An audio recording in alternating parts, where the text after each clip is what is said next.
Merry Christmas! We often greet each other this way during this holiday season. Pero hindi ba maganda ring batiin ang may birthday sa araw na ito? Welcome to the last part of our special series, Christmas, It's About Jesus. Happy birthday, Jesus! Nang dahil sa scam, ito ang unang Pasko ni Navina na mawala ng handang pagkain sa Noche Buena at walang mabalot na regalo para sa anak na si Olivia.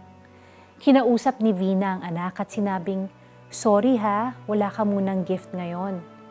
Pero nagulat siya sa naging response ng 5 taong bata.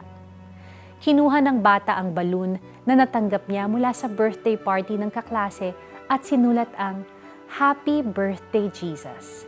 Saka sumagot ng, "Okay lang, Mommy, hindi naman ako ang may birthday ngayon, kundi si Jesus." Ito papadalan ko siya ng greetings. Lumabas ang mag-ina at pinalipad ang lobo. Sa musmos na kaisipan ni Olivia, maaga siyang namulat sa true reason of the Christmas season. Walang iba kundi si Jesus. Kadalasan, sobrang busy tayo sa kabi-kabilang Christmas parties at pagsha-shopping para sa mga gift-giving na nakakalimot na tayo kung ano at sino nga ba ang sineselebrate natin.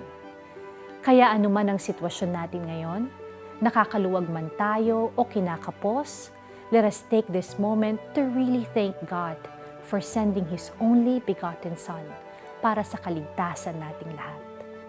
Dahil kahit ano pang regalo ang matanggap natin ngayong season, walang papantay sa regalong ibinigay sa atin ng Diyos. His only Son, Jesus Christ.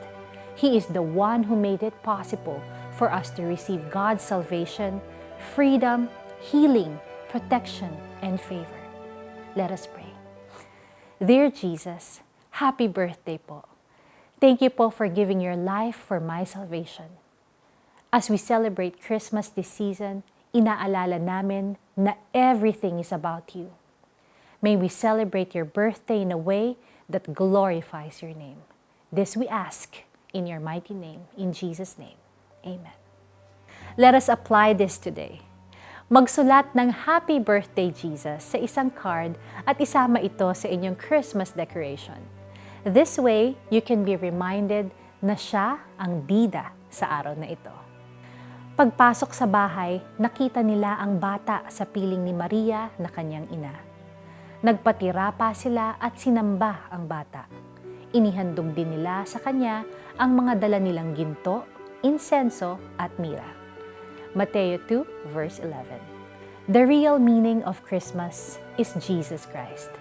Thank you for joining us and we hope that you truly have a Merry Christmas. Ako po si Lara Kigaman Alcaraz.